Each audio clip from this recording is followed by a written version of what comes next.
This is the Title IV Part A, Subpart 1, Student Support and Academic Enrichment, LEA Random Validation Training in October 2022. The random validation for 2022 through 2023 will only request documentation for selected requirements. However, a district must ensure it has documentation on file for all Title IV Part A program requirements. This section will provide a brief overview of the Title IV Part A program purpose and the indicator that will be validated. In this presentation, I will discuss the evaluation of program effectiveness indicator.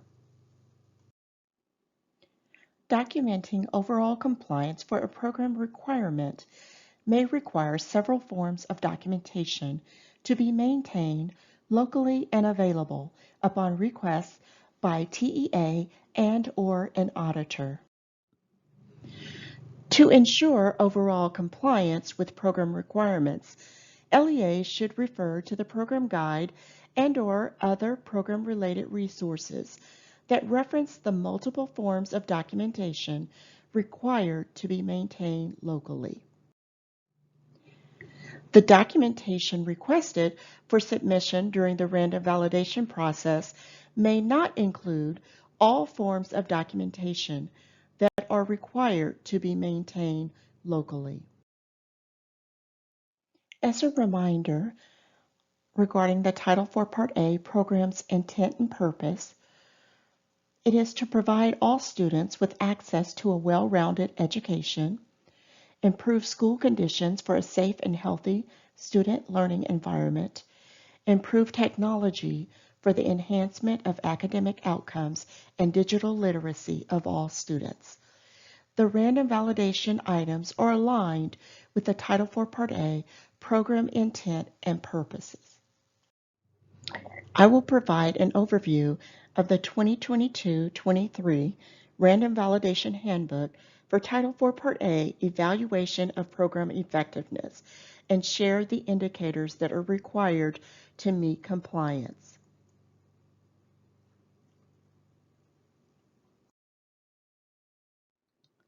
The Title IV Part A Section 4106 E1E.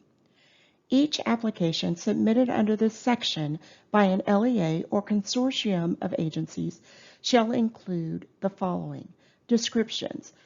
The LEA must submit a description of the activities and programming that the LEA or consortium of agencies will carry out, including a description of the program objectives and intended outcomes for activities under this subpart, and how the LEA or consortium of such agencies will periodically evaluate the effectiveness of the activities carried out under this section based on such objectives and outcomes. This is a summary of the statute, section 4106E1E. Assurances related to Title IV Part A for the evaluation of program effectiveness may be found in the Consolidated Application Program-Specific Provisions and Assurances, number 11E. The LEA will periodically evaluate the effectiveness of the activities carried out to support the program objectives and intended outcomes. On the LEA Compliance Report, one of the LEA Program Compliance Self-Check items state, the LEA periodically evaluated the effectiveness of the Title IV Part A programs and/or activities based on the objectives and outcomes. The type of selected documentation required for the Title IV Part A evaluation of program effectiveness. The most recent description of the process to evaluate effectiveness of Title IV Part A funded activities aligned to program objectives and intended outcomes. The most recent description of the process to evaluate effectiveness of Title IV Part A funded activities aligned to program objectives and intended outcomes. The LEA must include the following selected documentation with the completed packet in order to demonstrate compliance with the program requirement described above. Relevant pages of the most current district improvement plan or other official auditable documentation that provide a description, which includes the LEA's Title IV Part A evaluation process, how LEAs will periodically evaluate effectiveness, Title IV Part A program objectives, and Title IV Part A intended outcomes of funded programs and/or activities. The standard meeting documentation that an LEA should maintain locally includes meeting agendas, meeting notes or minutes, and sign-in sheets. Please note that documentation for virtual meetings is an acceptable form of documentation.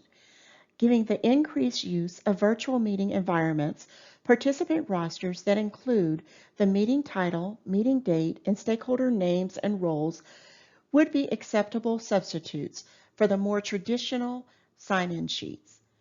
This eliminates the need of a participant signature. Please refer to the table referenced on this slide to determine what is required on meeting documentation and what is considered best practice.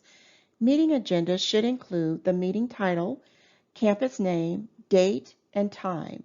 It is best practice to include the location of the meeting. Meeting notes or minutes should include the meeting title, campus name, date, and time. It is best practice to include the location of the meeting, stakeholder names of those involved in the process, and stakeholder roles. The participant roster should include the meeting title, campus name, date, time, stakeholder names of those in attendance, and stakeholder roles.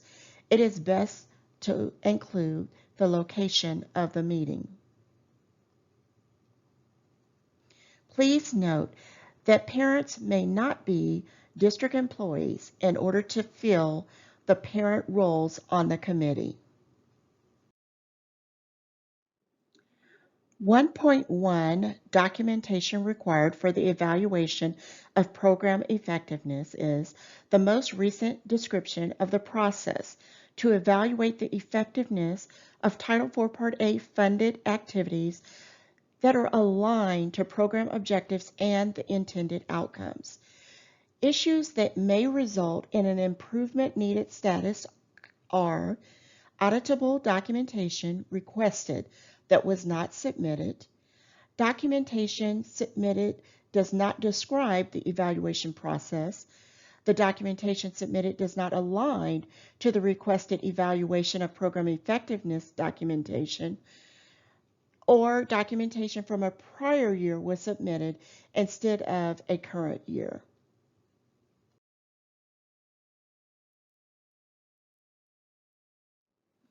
Thank you for attending the session. If there are questions following this presentation, you may contact Lenitra Guess, the Title IV Part A Program Director, by phone or email. Thank you and have a wonderful day.